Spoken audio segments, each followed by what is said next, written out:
I am raw to the bone. Come on in, y'all. Happy Thursday. I know I'm late. It's 9:09, but better late than never. Again, I told you guys to have patience with me until after June. Things are looking up for me. I'm feeling a lot better. My spirit is slowly creeping back in, And so I'm going to start y'all off with positive vibes of the day because we all need to be reminded that today is going to be a good day, no matter. Wake up early, gonna rise with the sun. Step 2, get some good, some food in you. Step 3, think real hard about what you wanna be. Step 4, everybody just do your thing. Wake up, today's gonna be it. There you go. I gotta start it all over again because my sound was off. Here we go. Always remember, it's gonna be a good day, no matter what. All right, get this message. Wake up. Today's gonna be a good day. Wake up. Hey, Today's gonna be a good day. what? Wake up. Today's gonna be a Good day. and it is. Today's gonna be a good day. Wake up. Today's gonna be a Good day. hey. Wake up. Today's gonna be a good day. Wake up. Today's gonna be a good day. Wake up. Today's gonna be a good day. Ha. Set your affirmations, aspirations. I got shit to In do. the aftermath of preparation. Good food, good mood. Blood and circulation. Good morning, One Mike. step at a time. Yeah, that's how you make Hey, it. set a goal, baby, Mike. I know it. You can get through it. We all having rough lives. Life is life. Hey, I try to do this every day, but get this message and strive off of this. Today's gonna be a good day. Today's gonna be a good day. Today's gonna be a good day. Wake up. Today's gonna be a Good hey. day. Wake up. Today's gonna be a good day. What? Wake up. Today's gonna be a good day. Wake up. Today's gonna be a good day. Life ain't easy, yo. I think there's a reason, though. See, y'all don't want this message. Y'all leaving already. Sometimes I'm high. Other times I'm barely breathing, y'all. I got Always gotta fight night. from the demons, y'all. Negative thoughts. Poison the rock. Hey. Head full of flaws, so she Well, Mike, that's why we here. Hopefully, our support system can help you through it. Good in my head when I'm lost. Hey, what? So I'ma fake it till I make it. Positive vibes are overtaken. Hey, thank you, Ashley. That's how you operate What? again. A flow, you grow, you show yourself a foundation. Stay away from all the shit that causes. Get this I message. know that I like to do it cause it's sensation. I live my life in my head. Like a narration. Don't expect greatness, do my best, man. I take it. What? Wake up. Today's gonna be a good day. Wake up. Today's gonna be a good morning, Val. Today's gonna be a good day. Wake up.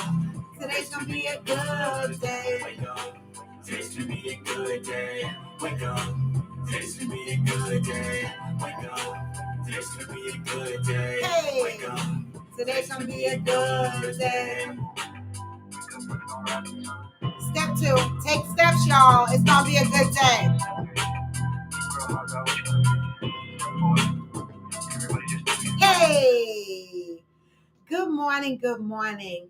I play that song, Today is going to be a good day, because so many people wake up feeling like it's not going to be a good day, right, Mike? That's how you're feeling today. You're feeling like it's not going to be a good day, but and I understand how that feels, and I'm not going to tell you not to feel those feelings because we can't run from those feelings when we're feeling down. Good morning, Smokey, right? We can't hide from those down moments, right? So what we should do in those down moments is navigate through them. Feel the bad times, feel the bad moments, appreciate those bad moments. And I'm saying this from experience because I go through a lot of bad moments. I'm rocking through a trial and tribulation right now, right? And God is good. I'm gonna tell you why God is good, because y'all know why he's good, right? Because I started this journey with this trial almost 5 years now, right? And I'm at the point where I'm fighting tooth and nail, right? And my pockets are hollering, but that's okay. Even though my pockets are hollering, and even though I have to sit. Oh no, Smokey.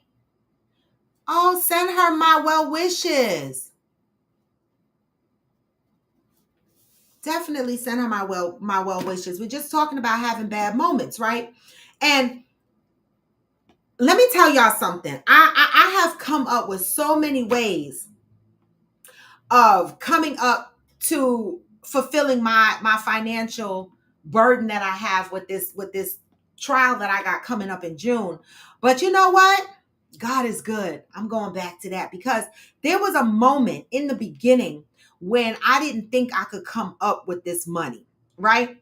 And I set up a GoFund as my last resort because I don't like asking people for money. I don't like asking nobody to do shit for me, right? If you volunteer to do something for me, that's one thing. But the one thing about me is this is one of my traumas, right? I hate asking for help because I've been so disappointed so many times in my life that I do not ask for help. I am that person that will show up for you, help you when you need it. But I have experienced in my life, right, that I have a population of people in my life that do not show up for me necessarily when I need them. And I don't necessarily mean money. I mean in any kind of support. And then there's a population of people that do show up for me and support me, not only with money, but just there. Various ways of support. And so I want to say for the population of people that have been supporting me through this journey, whether mentally, whether praying for me, whether whatever it is you've been doing, I feel every bit of that positivity, okay? Because behind the scenes, I am working hard to come up with this money. I actually texted my lawyer yesterday and I said, sir, I think I'm going to be ready. Let's go. Right now, my GoFund is looking low because not too many people contributed to that. Because I know people look at me, they go through my social media, they look at my lifestyle, they probably say, "Oh, she's always traveling, she got money. We don't need to give her no damn money. We ain't giving her no damn money," and that's okay, right? That's okay. But guess what? God always comes through. And so, although my GoFund is looking a little low, I'm doing some stuff in the background that's getting me closer and closer to my goal. I just hope that it works out. I still have it up there, but I'm hoping that it works out. So, I just want to say that I am in good spirits. I hadn't been in good spirits for the past 2 months. I've been struggling. I was literally on the phone with Ghost the other day, and I mentioned this on the show the other day. And I hadn't spoken to Ghost in a while, right? And I spent some time with him on video, and we were FaceTiming and we were chatting, and Chicago was on the phone too. And they both looked at me and they said, "You look stressed," right? Because they know what my normal energy levels are like. They know how we normally FaceTime and cipher and have conversations and stuff like that. And they both looked at me and they said, "Dad, Robin, you look really stressed. You look worried." And I said, "I know, but believe me, I'm stressed and I'm worried for many things, for many reasons, right? One, besides the money, even with the money, I'm still stressed because I don't want to relive this story again. I don't want to be looking at all these people in the courtroom and telling this story about how this doctor butchered me, right? I got to tell this story. And the bad thing about it is it's 5 years later. And so when they look at my life today, they're going to say, "Oh, well, she looks good. She's healthy. She's exercising. She's doing this. She's doing that." It's very fucking stressful because, I can only speak for the Black woman. I am not a man, so I can't speak for the Black man, even though sometimes I try. As a Black woman in my everyday experience, right? Black women don't always wear their pain on the outside. We carry our pain on the inside, wrapped up in some pretty like Christmas paper, and we pack it down in there. And on the outside, we show strength, right? Because we are constantly in survival mode. Because if we collapse into our worries and our troubles, I know I myself am afraid that I won't be able to get back up. And so I package my pains and I put them on the inside, deep on the inside, and I armor up on the outside, and I just take the world by storm the best way I can. And people look at that and they go, "She's strong. Nothing wrong with her," right? But all pain is not seen, right? All pain is not seen. I went to get an MRI on Monday, right? Because every year I do an MRI for my liver. There's a fatty tissue on my liver that they found in 2018 that they have been monitoring once a year, or sometimes every 6 months I go for an MRI. Thank God, based on my doctor's visit Tuesday, the day after I had my MRI, he looked at me with big smiles. He was like, "Oh my God," because this doctor has seen me through it. And when he saw me on Monday, he said, "Oh my God, you look so good. You look so healthy." He even said to me, he said, "Did you lose weight?" I said, "I don't know." He flipping through my files. I said, "Don't go by that because they don't weigh me." He said, "The nurses don't weigh you." I said, "That's against my policies. I don't step on a scale. The only scale I step on is at my primary care physician's office, but I turn around and step on it backwards, okay?" And I tell the nurse ahead of time, "Do not tell me what the fuck I weigh. Just write it down in the chart." So that's the only place I weigh. So at my gastro doctor, he went to look through my file and I was like, "Don't go by that because I tell everybody I'm 160 pounds. That's the weight that I give everybody. All I know, I could be 170, 172, 155. I don't fucking know. But 160 is a nice round number. And I tell everybody that's what the fuck I weigh. Even the anesthesiologist, and he be looking at me, I'll be like, "I'm about 160. So don't kill me on this table." Okay? And so ultimately, my MRI results were excellent, right? The fatty tissue is still there, but it has not grown. And he's starting to believe that I was probably born with it. It's benign. It's not growing. It's just there. All right. And so that is some good fucking news. All right. That is some good fucking news because, baby, I'll be like, not my liver. I can't be having problems with my liver. Right. And so I do have to do blood work also every 3 to 4 months because they check my liver enzymes, they check my kidney levels, they check me for my uric acid levels and stuff like that because of the whole kidney incident or whatever. So I do have to do my blood work and new test on board. I'm 57. So for those out there that's in my age bracket, pay attention. Bone density test. I'm going for a bone density test in June along with my mammogram. And I had to ask for that shit. So Black women out there that don't feel like they're getting acceptable care, make sure when you meet with your primary care physician, you are asking for tests that you should be getting as you are getting older. And I said to him, I said, "Excuse me, sir." This is my primary care, not my gastro. I said, "Do you remember how old I am?" He said, "Yes." I said, "So why are we not talking about bone density? When are you going to do my bone density test? When I'm 80 and I'm bent the fuck over and all my calcium is already the fuck gone?" Right? And he was like, "Oh no, you're right." And wrote me a prescription for it. But I said to him, I said, "See, this is the problem. We shouldn't have to ask. You are the profession, so you should be able to tell us at certain ages what tests we need to be taking." Because at this point, I'm starting to think, what other tests should I be taking at this age? So now I got to go to Google and pull some shit up and figure out at my age what kind of tests I need to be taking. Because Ashley, they don't do us right. They don't. They will bypass us. Did you Black men know that you should be getting your colonoscopies at 45 years old? I know. Y'all don't want nobody fingers in y'all asses and your prostates checked, but you should be getting your prostate exams and your colonoscopies at 45 years old. I knew that many years ago. I had my first colonoscopy at 44. Okay? I don't fucking play with this body. A lot of Black men need to know that you guys need to go and get your shit checked at 45, okay? Y'all be worrying, y'all be wondering why you got ED or why your back hurt or why this hurt or why you cramping up and shit, why your toes are locking in place, right? Okay, well, Smokey, congratulations to you, Smokey, for getting a finger every year because I'm going to tell you no lie, that shit is important. Ron, that's a great fucking question. Ron came on here with Mike. Well, some good news. I confirmed a guest from London. Okay, congratulations, Mike. I'm loving this for you. I love this for you. All right. Ron said, "What becomes of all that package pain? Does it become a problem in the future?" Yes. I'm gonna tell you something that happened to me just 2 days ago.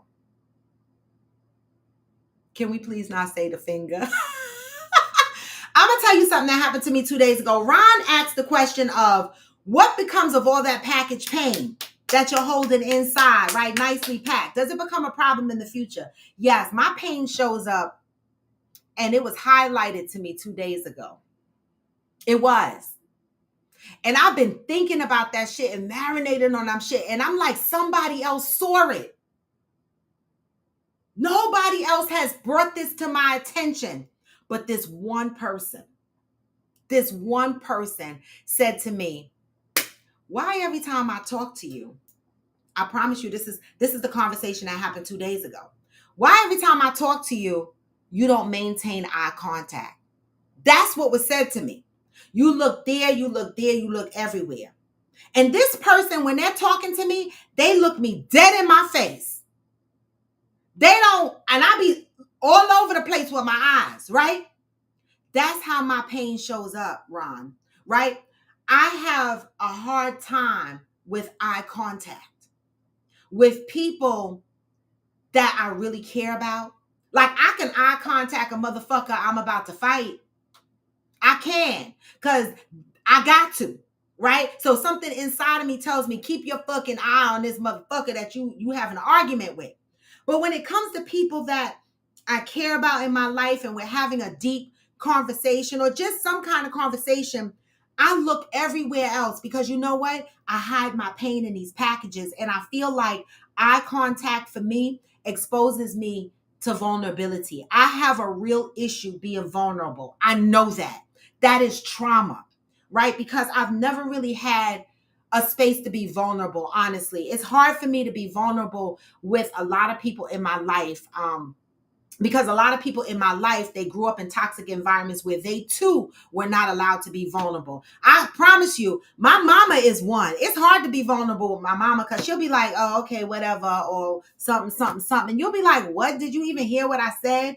It's like, I feel like people don't hear my vulnerability or they brush it off, right? Or it's ignored. Yeah, I don't know. Or like when I was in a relationship with my ex, he used to say stuff like, oh, you a baby. Oh, you act like a little girl that wasn't loved as a child. He used to say stuff like that. And so me being vulnerable is very uncomfortable. It is. That's how my pain shows up. Because for people that care about me and love me, I still hide from them. I do. I hide the deepest places of myself because it's probably because I'm not really ready to deal with those places, right? And that's how the pain shows up, Ron. And that's why we got to do the work. We got to do the work. And so for 2 days, I've been thinking about this. I'm like, oh my God, this is the only person that called me out on this eye contact shit. Like, I'm going to tell you, during sex, I won't look at you. I look every place else during sex. I'm trying. I want to do better, right? If we're in a conversation, I'll look to my left, my right. I want to do better. I want to be vulnerable. And so that is something that I know I need to work on. So Ron, I think for me, that's where it shows up in my life. All right. So that's my answer. I don't know if anybody else has an extended answer on that, but that's my answer. Okay. That's it. And 2 days I've been thinking about this, y'all. 2 days, and I finally put my finger on it. And how do I come up from underneath it? Be honest about it. Let people know in my life that love me and care about me. Let them know that I have a hard time being vulnerable so that they understand that, they know that up front. So when they see the signs in me, they know exactly what I'm going through. Right? Good morning, Deb. You know, I'm still growing and I'm still learning a lot about myself, but I love it when someone else sees something in me and calls it out because it brings it to my attention. And I was just shocked. I was dumbfounded. 2 days I thought about that shit. Okay? 2 days. But happy Thursday, y'all. So this weekend is a long weekend. We got Memorial Day. Oh my God, the time is just flying by. We got Memorial Weekend upon us. And so normally Monday I would have off. But baby, you know that project I told y'all that I was on? If y'all are in the financial industry, you guys already are aware of this initiative. The project that I'm working on is a project that hits every financial company in the United States of America and internationally as well. London, Germany, Russia, everybody, every financial company that trades against the market, the SEC, the stock exchange. If you are a financial company, even if you're an individual that holds stocks, options, bonds, whatever it is you hold, this impacts you too. This was a big project that I was on for 3 years. All right. It's around the trade settlement.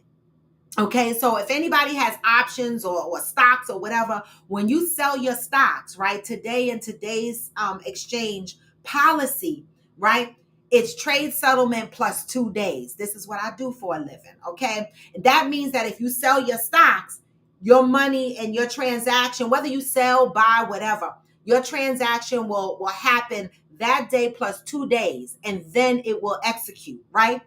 We are moving to, it's a regulatory project. Again, it affects the whole world. We're moving to trade settlement plus 1 day. So now all transactions will clear in 1 day opposed to 2 days. And I've been on this project for 3.5 years, and it was a big project. And I'm so proud to see myself to the end of this project this weekend. We officially go live, not just my company. Every single financial company goes live this weekend. We are talking about the financial companies. We're talking about the stock exchange. We're talking about DTCC. We're talking about every damn company. Okay? And I'm proud of myself. This was a hard project, and I kept it on timeline.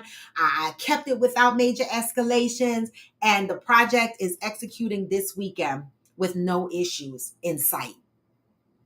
And they even made a video that they circulated around that has my picture on it, and shit like that. Like, that made me feel important. And I'm the only blacky thing on the picture, on the slide. And so I felt like kudos to me. Now, that don't mean they won't lay me off next month, because, that's how companies do. They don't give a shit. But I am proud of the fact that I saw this project from the beginning to the end. All right. And my name is all over the shit. Okay. That's it. And that's all. And so with that being said, I have to work this weekend. Thank you, Deb. I have to work this weekend because we have work going all weekend long to set up our production environments to meet the requirements of T+1. All right. And so I don't mind because you know what? They know I get my days and my hours back. All right. And so that's what I'm doing this weekend. Hopefully I can find a barbecue to go to. Hopefully somebody take me to go eat, because I'm hungry. I want to eat. So hopefully I get to go eat. Anybody else got any plans for Memorial Weekend? Right? Are we cooking out? Debbie, how's your mom healing going? Valerie, how's that car situation going? Did you get your car back? Let's talk about it. What's going on in y'all lives? Cheryl Lee, she's not on yet. Did she land back safely back into DC? Now, she was over there in Houston in the middle of the tornado. Oh, Smokey, you bragging. You're bragging. You're bragging, Smokey. You are absolutely the fuck bragging. Okay?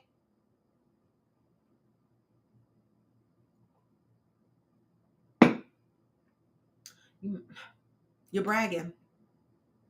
Like, you going to the beach to lay out and swim, or you going to the beach to fish? What are you doing?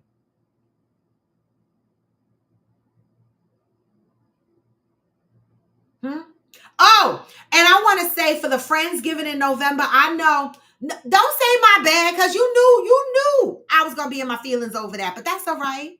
I want you to have a wonderful time at the beach. I sold it to a car dealer and bought a new car. Because, baby, who got time? Thank you. Congratulations, Valerie. Camp out fishing. I knew it. I knew it wasn't just a swim. All right. So now that you said camp out fishing, I want to remind y'all that our Friendsgiving is in November, right?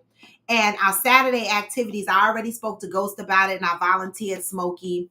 And, Chalk, I volunteered him too. Maybe he'll pop on today and find out he got work.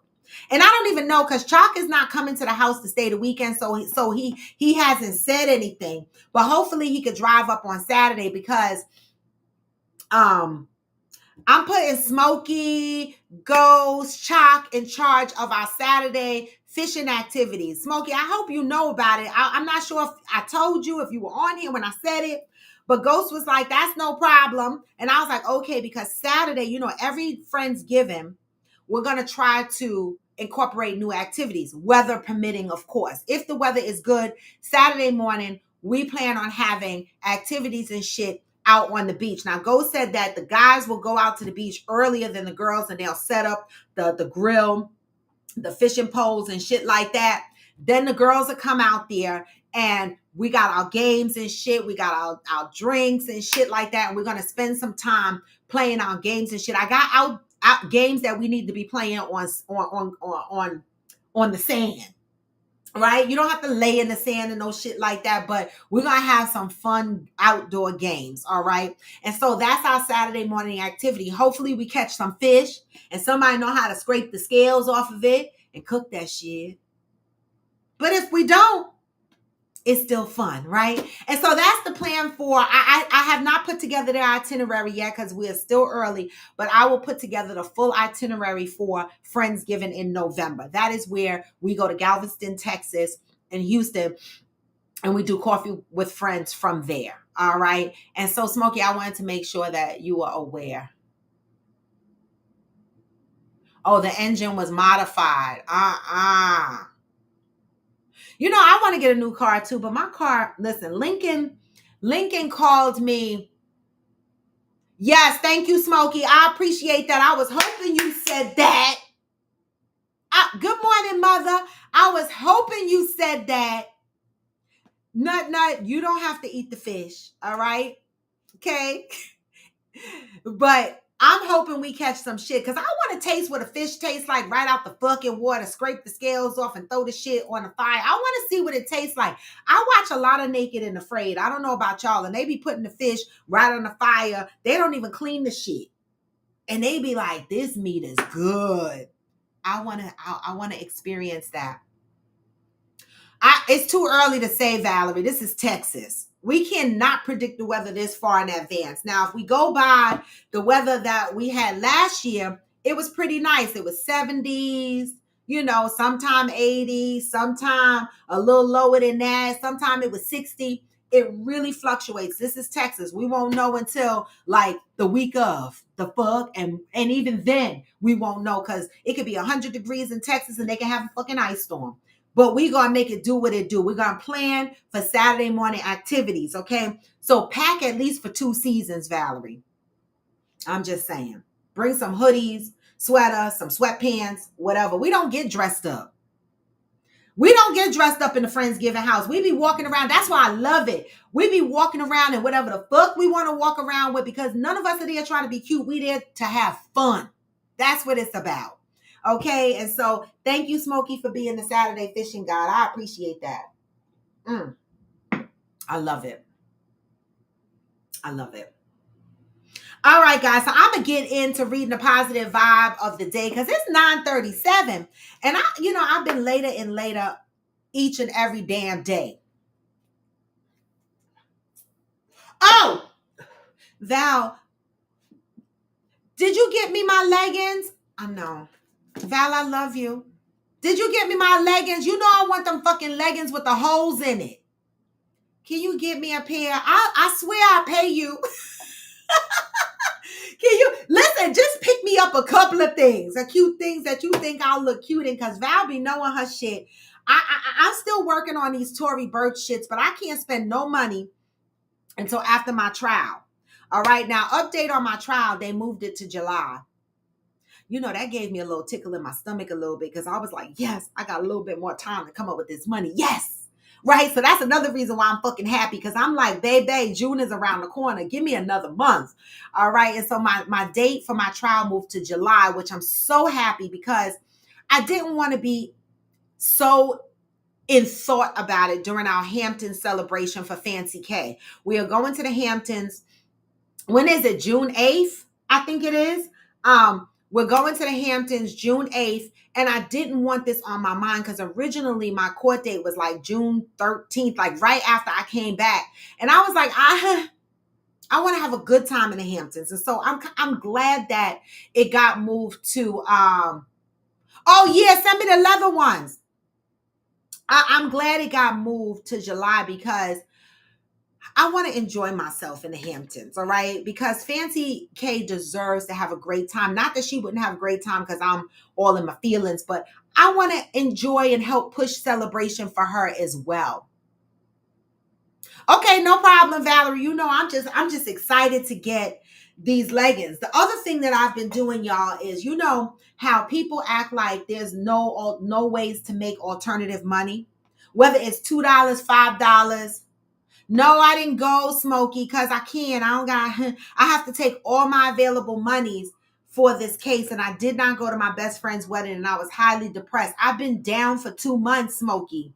I've been in my feelings for 2 months. I could not, and I didn't want anybody to pay my way because I was like, if you could pay my way, I need the money for my trial. So I didn't go, and he understood it.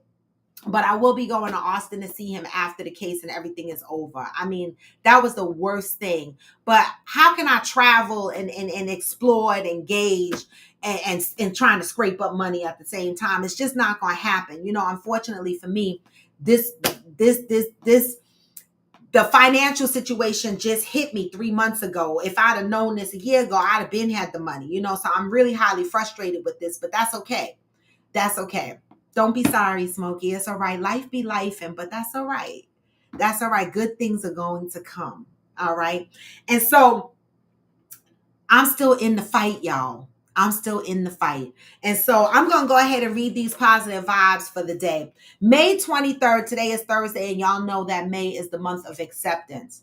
Debating on going to DR. Life is life and bad. Oh my God, you guys, y'all are going to drop out of my DR trip? This is crazy. I know life is life in. Life is life in Aquanda because I know you got a situation. Did Andy move out? Because is he still living there? Because if he's still living there, he should be paying half the bills. I don't understand. Like, I mean, we have gotten to the point where we're like, at least pay fucking half of the bills. Even though I don't want to be in a 50-50 relationship. I really, really don't. But times are hard for everybody. And so we're forced to be in these 50-50 relationships. And I know some people are like, why the fuck you don't think you need to pay 50? Because I don't. I want to pay 30% towards the house. I do. That's it and that's all. And I know a lot of men are going to be like, well, fuck you then.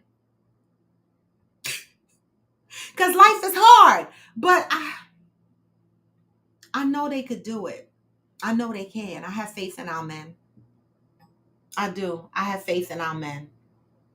Okay. But at this point, Aquanda, at least Andy should be paying 50%. Okay. And that includes them fucking animals and everything. All right. So let me go ahead and read May 23rd. I am now receptive to the idea that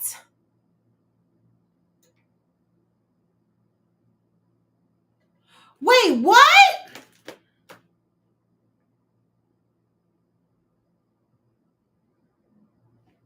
Can you get, I can't even get to the positive read. You're behind in your rent by $700. Child. I can't even help you right now, Aquanda. I wish I could. I really wish I could. Can you go get emergency benefits from social services to help pay your rent? Anybody on here know any resources where Aquanda can go and get help to pay her rent? Emergency services in Chicago? Because even though you work, Aquanda, you might qualify for some extra benefits.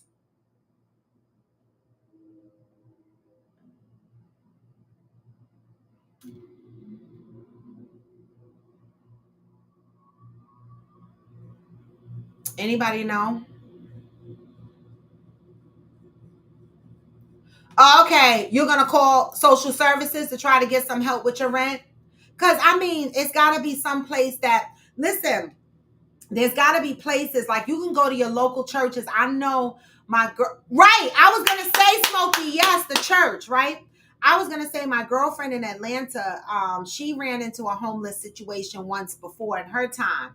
And she went to the churches, even when it wasn't her church. Some of the churches have programs that help the people in the community, right? So try to go to your local churches and see if they have programs or something that they can help you.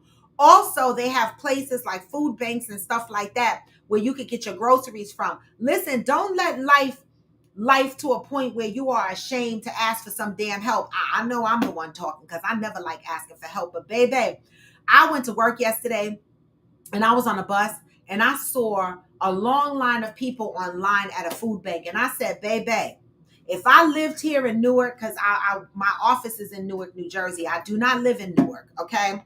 But I did say to myself, if this line was in your neighborhood, I might have got the fuck on it. I might have got on it, right? Because these people at the food bank, they get a lot of fucking food. And I'll be at the grocery store looking at prices now, putting shit back, talking about I get it next week. Times are hard. So, Aquanda, try to reach out to your churches, call social services, look up and see if there's any programs. They even have, I know my mother, there used to be a program in New York, and there's also a program in Florida that helps you pay your light bill. So you can even look for that, Aquanda. If you have an electric bill that you need to pay, there's organizations out there that will help you pay your electric bill. They give you a certain amount of money, and each month that money applies to your monthly bill.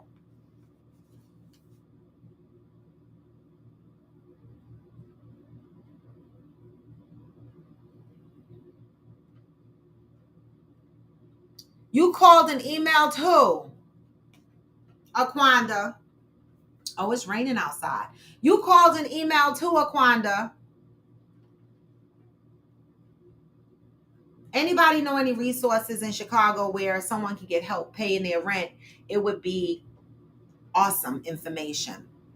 And Valerie has a great question. Can you call your landlord or management of your building or house or wherever you live and ask them if you can make arrangements to pay the $700? Like, can you play? Okay, mother just gave us some insight. In Florida, they call 211 for help with rent. So maybe it's 311 for Chicago or 411 or whatever. 1 second, y'all. I need to turn my AC off because I'm cold.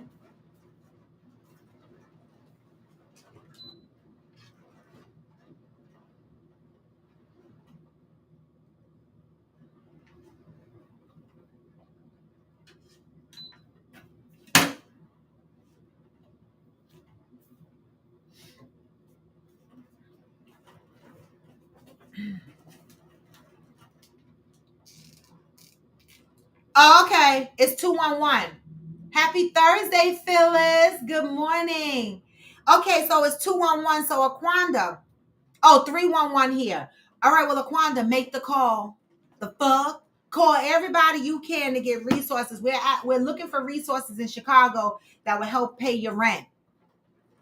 Right, mother, let her know. Try all of them. Aquanda, it would be all right if you left this live right now. If you left the podcast right now and made those phone calls, we would surely understand that, okay? Because life is life, and normally I think between all of us, we will be able to help you. But financially, I think all of us are strapped right now. And so please make the call to 211, 311 and see what your options are. Also, take Valerie's advice and call the landlord and see if you can apply extra monies towards your rent.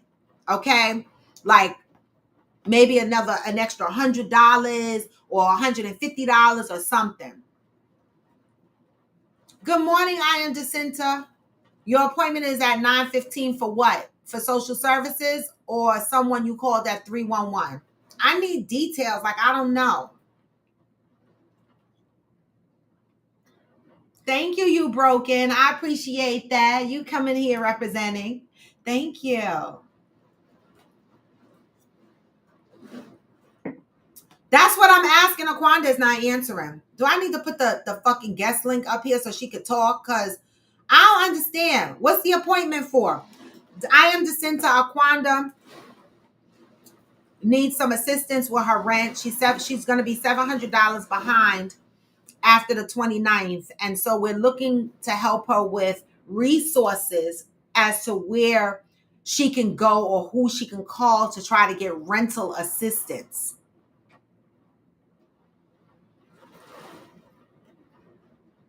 Hi, Max. See, now I got to be careful what I say because I don't want Max. Okay, Aquanda, you talking about physical therapy. We talking about getting your rent. Girl, you be confusing me. I'm so confused. I ain't talking about physical therapy. I'm talking about your rent right now.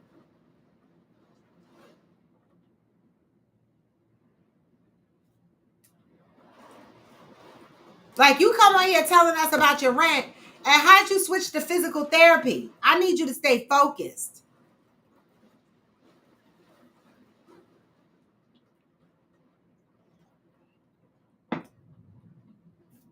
Oh, it's thundering and what the hell is going on outside? It's pouring down raining. Hi, Hillbilly.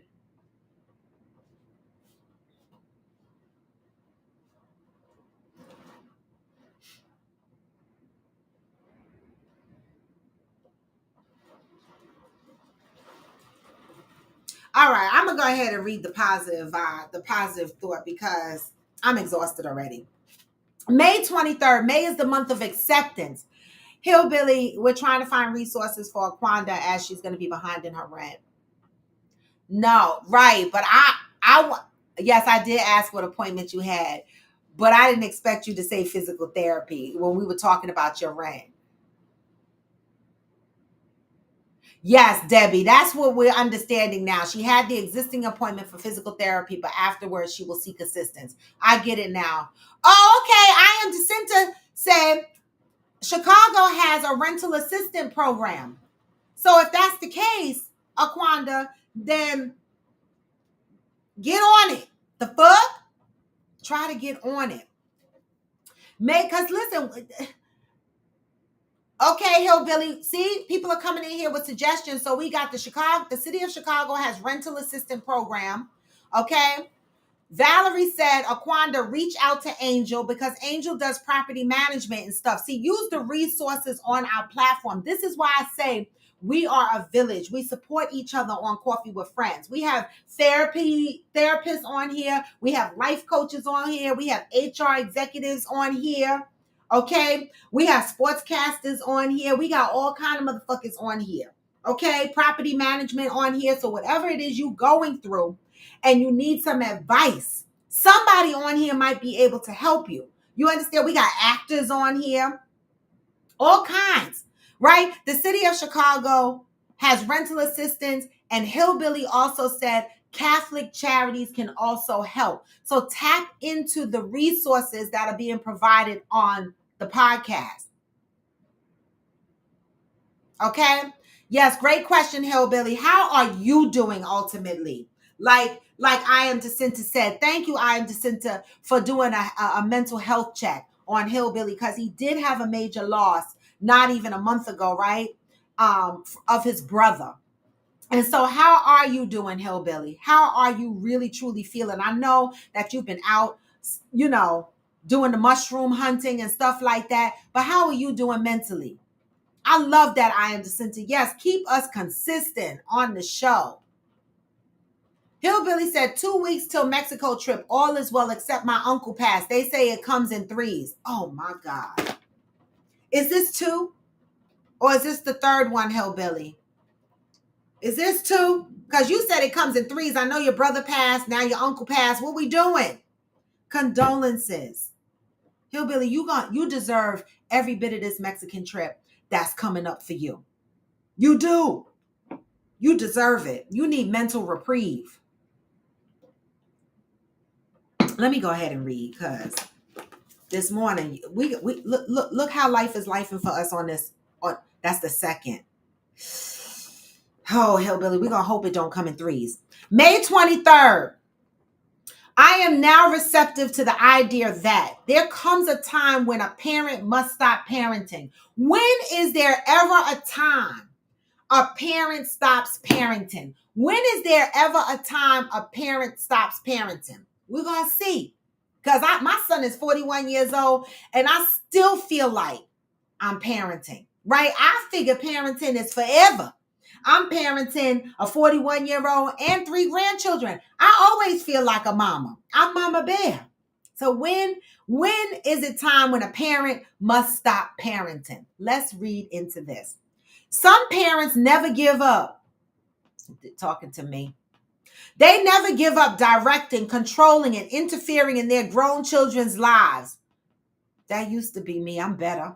They never give up talking about, criticizing, or chastising their children long after they are grown. Just in case you were wondering, anyone who is of voting age or drinking age is sexually active and who demonstrates the responsibility and means to pay their own rent is grown. See, Smokey, your mama is still doing it too. Sometimes parents are in their grown children's lives in inappropriate ways. They pay their grown children's bills. My son's still on my phone bill. I keep trying to get him off. The fuck? Okay? They pay their grown children's bills. They buy their grown children's food. No, I don't do that. There are even some parents who allow their grown children and their lovers to live in their homes. Nah. Now, that's the one thing I did not do. Even though I did live in my lover's home. It happens. Some parents are so concerned and afraid that the kid won't make it. They never give the kid the opportunity to try. We are not talking about the parents who helps out when a child has hard times. We are talking about those parents who will not allow their children to face the hard time. We are talking about those parents who don't believe that their grown children are capable of handling difficulty. So they constantly interfere. Running interference for your children can interfere with their ability to figure things out on their own. My fucking dad. My dad was never grown. That's why I had that fear with my son. I had to push my son out the tree like a bird because I was like, no, I don't want you to be like my dad. Because my dad never got the opportunity to fall on hard times because his mama was always there. And that's how he lived out his years. Mama always came to help. And so for him, he became a product of women always taking care of him. Okay? He went from his mama house to the woman house. To the woman house. Right? I don't remember my dad ever living by himself until the very end of his years when my stepmother passed away. Then he lived by himself, but by that time, the quality of his years was depleted. He had dementia. He was an alcoholic. He's been an alcoholic for many years. He had cirrhosis of the liver, cancer by that time. So he didn't have a quality of life. So living by himself still was not a dream realized because now his kids had to step in. My brother lived with him, right? They do not give the kid the opportunity to try, okay? Or figure things out on their own. And I love my dad. Don't get it twisted, right? But I recognize the toxic energy in the life that he was brought up in. Not purposely toxic, but sometimes we raise our kids and we think that we're doing the best thing for them. And we are not, right? It is a parent's right to worry. It is a parental obligation to be concerned. It is also a parent's duty to know when to let go and step back from the front page of their child's life. A parent knows when a child is ready to go out into the world. A parent knows when a child is in trouble and needs some help or assistance. A parent also knows that some of the fears they have about the child failing or falling has nothing to do with the child. I know that's right. Because when my son stumbles, I'll be like, no, No, this is mine. This is my empire. This is mine. He's an extension of me. He cannot fail. I was taking his failures personal onto me and saying, if he fails, then I'm not a good parent. That's not true.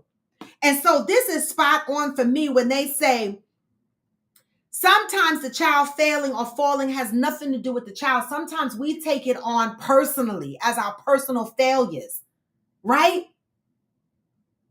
And that's not true. Until today, you may have been involved in your grown children's lives in ways that were not appropriate. Just for today, take a breath. Let go. Offer your grown children the opportunity to meet life on their own terms. While they are doing that, learn how to knit. The fuck? Meaning sit your ass down and let your kids live. Okay? Today, I am devoted to offering my grown children the opportunity to grow up. I'm offering the opportunity for my grown children to grow up. You see, this is a perfect message for me today because, as y'all know, this is week 2 that my son has been laid off. He's been laid off. He was laid off 2 weeks ago, right? And I'm in parent mode, right? I'm thinking, how the hell we gonna get from underneath this? Why am I taking this on as my burden, right? I've been laid off twice. And I don't think my son lost any sleep over the fact that I was laid off twice, because in his head, he has figured out that my mama got it. She's going to figure it out. She's not going to let life take her down. She's going to get the fuck back up on her feet. I need to have that same energy when it comes to him. Yes, he's been laid off. Why am I stressed about it? Why am I concerned? Why am I trying to figure out ways that he or we could do better? Got to let your kids be grown. Got to let your kids be grown. That doesn't mean you can't come in and help them when they need help, right? But we have to let them be adults, right? And it's hard sometimes. And it's not about the kids a lot of times. It's about me. And you know why? You know why I take it personally? I'm going to tell you why I take my son's failures personally, because society turns around and blames the mama when their sons are raggedy, right? The first thing society says is, whose mama raised this boy?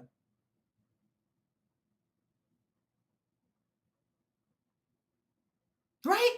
And so when my son starts to fall or starts to fail, I'm like, motherfucker, they gonna be looking at me like, who's your mama? And that's why I say, life and the way our children grow up and navigate their life isn't always based on how they were raised by their mothers. Because don't nobody ever ask about the daddy. Don't nobody ever say, who the fuck daddy raised this little motherfucker? They don't never say that. But they will say, who's the mama? And so that's why I always try to listen, Hillbilly, you might, but the majority sayings in society has always been, there's songs written about it. There's memes everywhere. The mother done raised a fucked up man. The mother don't know how to raise this boy. What mother raised this boy? So Hillbilly, you are a part of a small population of people, in my opinion, that blame the father for the boys, because I raised my son by my fucking self. And I have heard it from the winds over to the north and the winds over to the west and from the south and from the north. Whose mama raised this boy? That's all I used to ever hear. Even when he cheated on his girlfriends, they be like, his mama didn't raise him with no respect. What the fuck does that have to do with me? And so that's why I didn't want my son to fail, because I took his failures personal. But no more. No more. I have learned. I put the garlic on my door. I pushed him out the tree. And here we are. He's living his life as a grown-ass man, 41 years old. Yeah, his phone is still on my bill. I got to call and ask him for the money every month. But we have come further than we have ever been. Amen. So let me go up and read the comments because I see a couple of comments in here. Hillbilly said, parenting stops when you die, but then they take your lessons on with them. So, okay. Iron Dissenter said, definition of parenting is the activity of bringing up a child as a parent. Y'all don't think when your child is an adult, it's more of conversation versus parenting? Great point, Iron Dissenter, because yes, we are still parents. We will forever be parents, right? But the parenting part is what we're talking about. We're not talking about continuing to guide your kids and stuff like that. We're talking about not allowing your kids to go out to the world and be grown, interfering with who their friends are, who their women are, what type of jobs they have, choosing their careers for them, stuff like that. Afraid that they're not going to make it on their own, so you let them live in the basement of your house forever, and then you let their girlfriend come and live in the house forever. You see, I give people a lot of grace, right? But at 57 years old, when I meet people, and it depends on their situation. But if you living in your mama's basement and your mama is fully healthy or hopping around and still fucking working and don't need your help with shit, I'm side-eyeing you because I look at my life and I go, baby, I'm paying all this rent by myself. I'm paying all these light bills, water bills, cable bills, food, everything the fuck up in this apartment. How do I date somebody who don't know how to do that?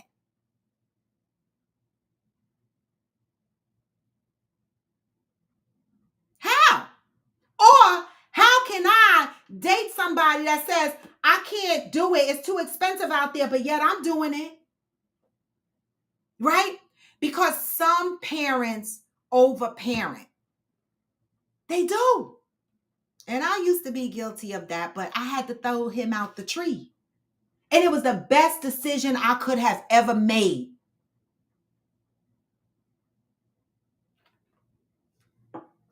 I am destined to say your adult child has to make their own decision, which causes them to learn from their mistakes, not yours.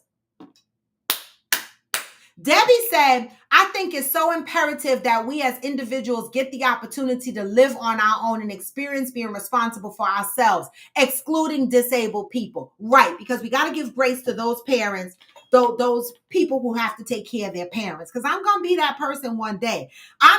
Listen, I yell at my mother all the time because I'm not trying to be that person right now. I'm not. Even though living with my mother would be way cheaper and I would have a way better quality of life. Okay, baby, and she live in Florida, and that's where I want to go anyway. But I'm not ready for that. I'm not ready for that, even though I could live my life on high life living with my mother. I yell at my mother all the time. I be like, go exercise, go do this, go do that. My mother went and did is doing chair yoga, I think today. I be like, go exercise, walk, because I need you to be as healthy for as long as possible before I move up in the house with you. And she's 77. Okay? She is 77 years old and still moving around. She used to walk with her walker. Now she don't even use that shit no more, because I be like, come on, get on your feet, ride the bike, do something. She don't use that walker nowhere near as much as she used to use that walker, because guess what? Health is wealth, and I want her to be as healthy as possible so she can be here as long as possible in her best health while I'm still living my life as an adult out here. Okay? That was a good one, Debbie. Okay, congratulations, Aquanda, on your son's progress. That's what we're talking about. See, you were going through a whole issue with your son, in and out the hooscow, and now he's out. He's got a part-time job. He's got his driver's license. He's doing his shit, okay? Deb said at Dissenter, you would be surprised or not at how many people I have encountered in their late 30s and early 40s and older that has never experienced living on their own, being responsible for themselves. So what happens when you meet someone in their late 30s, early 40s, and older, and they say to you, they have never lived alone. They have never paid their own bills. What women, what is the first thought that comes to mind when a man says that to you? I have never lived alone. I have never paid my own bills. What is the first thing that comes to mind? I want to know. I am Jacinta said, my mom tries to parent me, but I constantly have to remind her your experiences are not mine. I can hear you, but learning from your mistakes allows you to gain wisdom. Oh, I forgot to make my Facebook thing public. So I'm not going to see any of the Facebook comments. Let me go back. Let me edit the audience. I'm sorry, guys. Whew. Let me make y'all public because good morning, Sam. See, I didn't see Sam's comment because it wasn't public before, but it's public now. I'm sorry about that. My mom tries to parent me, but I constantly have to remind her your experiences are not mine. Learning from your mistakes allows you to gain wisdom. I love that because I am not giving my baby cereal. Ah! She wants you to give your baby cereal.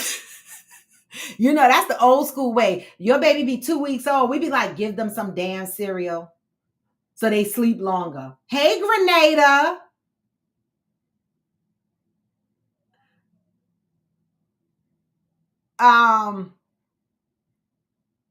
Hillbilly said, I know 50-year-old boys and 20-year-old men.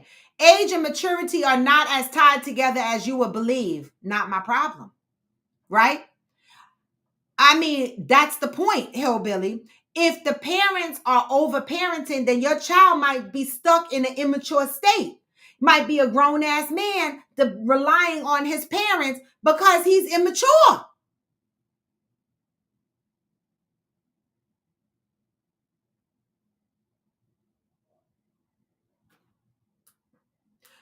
I am Jacinta said 50 years.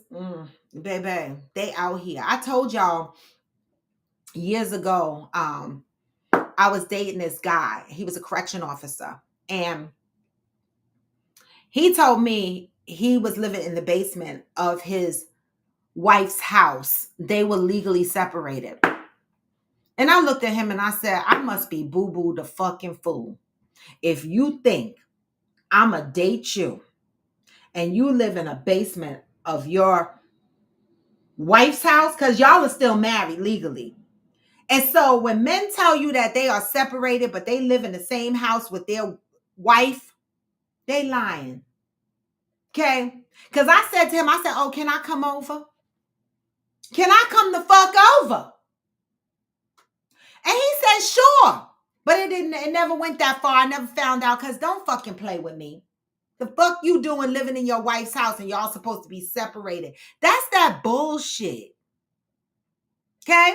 That's why I got trust issues. I was like, get the fuck out of here. Get your own place. I have mine. Who the fuck is going to the wife's house to fuck in the basement? Or who wants to be in a relationship where you got to always find a hotel to do the nasty? I'm too old.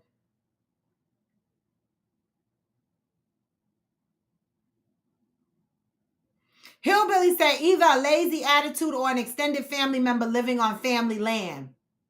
Yeah, that's rough. But you know what? I would never want to see that for my son.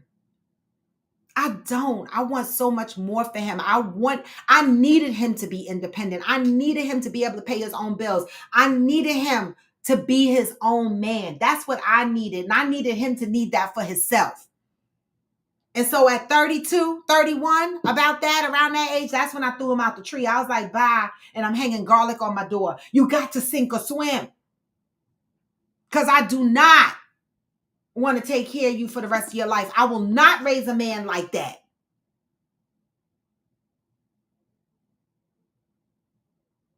I won't.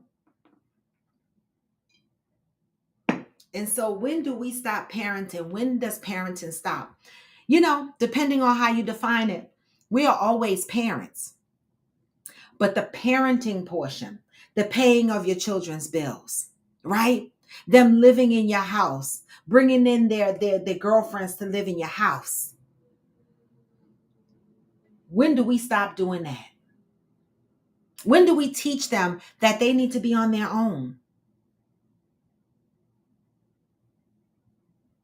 Sam, listen, I don't want to take care of you, Sam.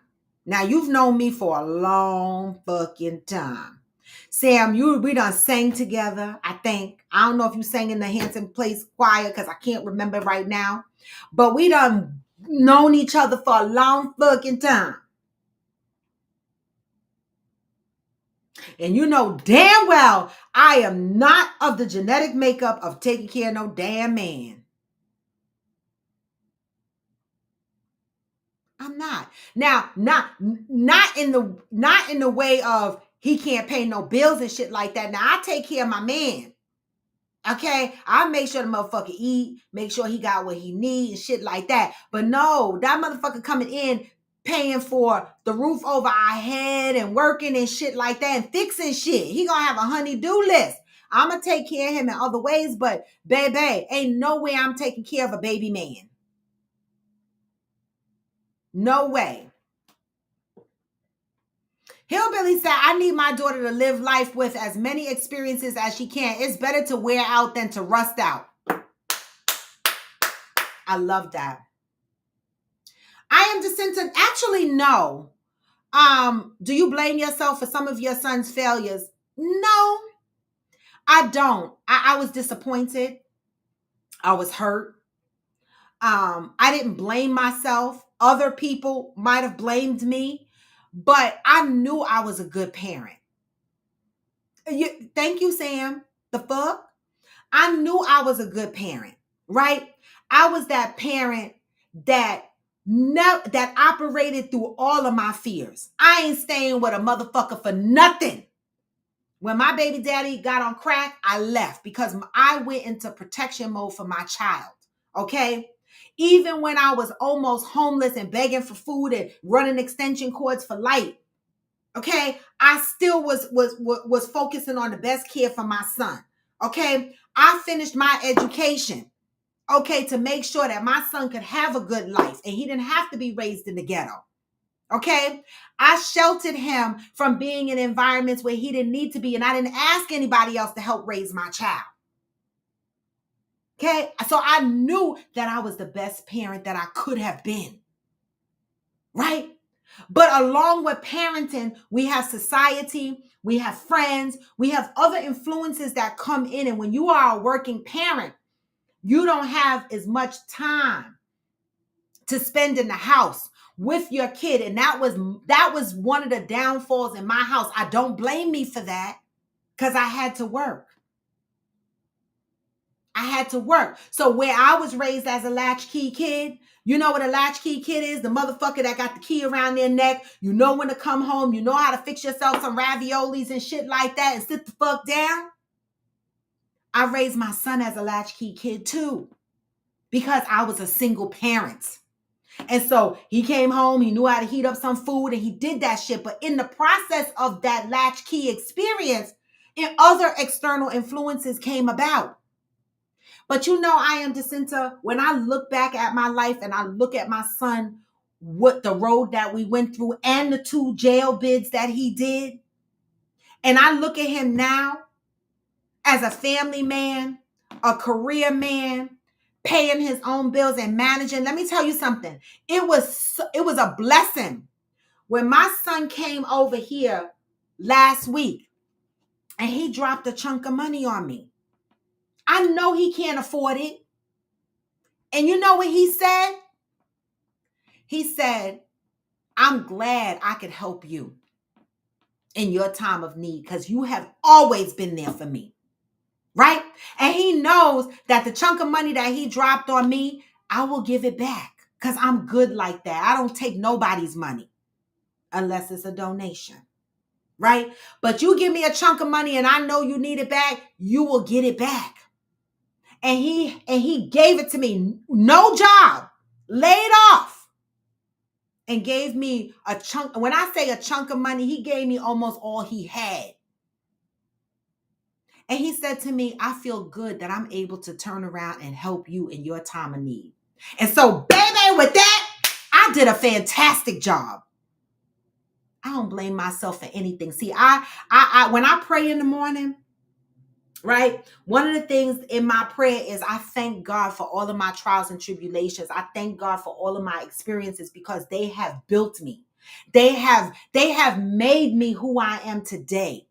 They have given me the foundation that I build upon. Okay? They are my lessons and my blessings. And each and every trial and tribulation I've been through, guess what? I have always seen the light at the end of the tunnel. And so, baby, I do it through fear.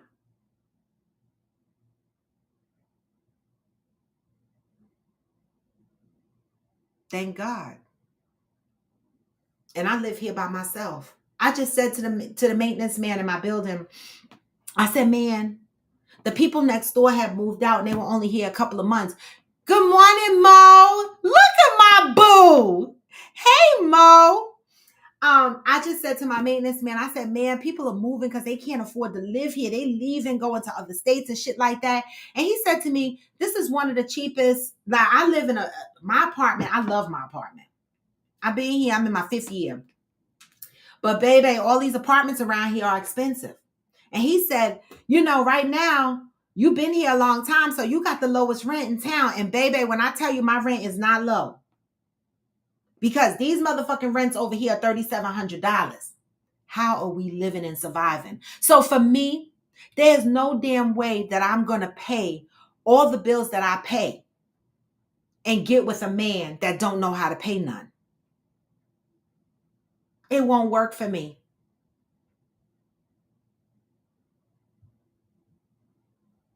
It won't.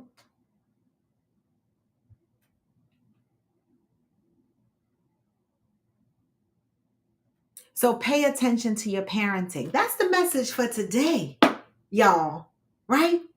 Parenting doesn't come with a book of lessons. It doesn't. We navigate that shit based on day-to-day experiences, right? And a million people will give us advice, but your advice don't always work on every child. People tried to give me advice over and over again, and sometimes I tried it and sometimes I said, fuck it, because everything don't work the same for everybody. You have to have your own journey, your own experience, your own trials and tribulations. That's it.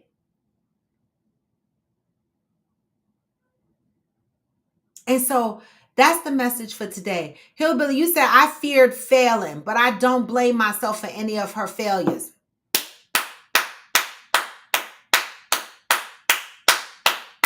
Nicely said, Hillbilly. Yes, be sane today. We are right behind you, Hillbilly. Thank you for joining us, Hillbilly, and keep your head up through these hard times. All right. Condolences and love for you and your family. Definitely. All right. And with that, y'all, I'm going to close. I'm going to move to ending because it's 10:22 and I need to get some work done. You know what I'm saying? This weekend, again, I am working throughout the weekend. Oh, God, it was just pouring down rain and now the sun is out. I feel like Texas. I do. But I'm going to give y'all closure. We're going to move towards closing this up today. Mo, don't be a stranger, my dear. I'm glad to see you. And not only are you here, Mo, but you jumped on through YouTube. I love it. I absolutely love it. All right. And with that, y'all, you know what I say, always move with peace and love. And listen, I'm coming back to myself slowly but surely. My energy levels are coming back. I'm feeling good. God is good. All right. I've been down for 2 months. I've been down for 2 months. I've been struggling with my emotions and struggling with connecting with people and just kind of hibernating in my own thoughts. The one person that helps me out with that, AG, he lives right around the corner. And so I just sometimes get up and go sit on his couch. We don't be doing nothing but watching TV, but sometimes just to be in the presence of someone else. I got another friend that chills and we have a great time together. And so I mean,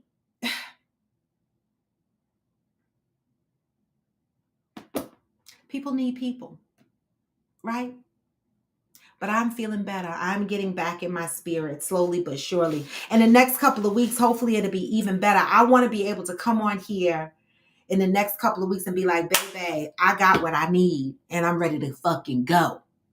All right. That's the goal that I'm on right now. And with that, I'm going to remind you to move with peace and love, right? And remember, we are working at Coffee with Friends to be better, do better. A lot of us were raised under toxic environments and we have normalized that shit. It is our responsibility as adults, right? Responsible adults to unpack that toxic shit and learn better ways of being. Okay. And remind ourselves that going back to the village mentality is where we need to be. We are operating right now separately and we need to operate together. We are stronger together. All right.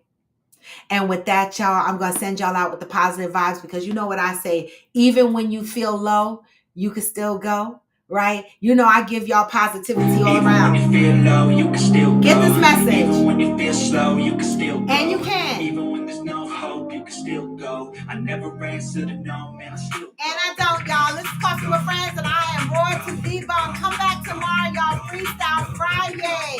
Hey, get this message on the way out, because we all need it. Life is life. Hey, hustle hard. Every single day. I'll be making moves. Feeling buried in my grave. Hey. Through the system, I don't want to be a slave. I've been doing shit my way on the highway. And in the driveway is a nice way. Hey. Through the climb, I invite. What? You never hear me, bitch, nah, I don't come. Hey. Just gotta flip the switch and you can go and obtain anything you want, anything you need. Your mind's got the key ingredient. What? Let's see with the negativity. But I just slide right by that energy. Come on. Even when you feel low, you can still go. Even when you feel slow, you can still go. Hey. Even when there's no hope, you can still That's go. right. I never. Answer to no, man, I still And I don't, y'all. go. Oh, you at Myrtle Beach? I love it, Mo. Y'all take care. Be back.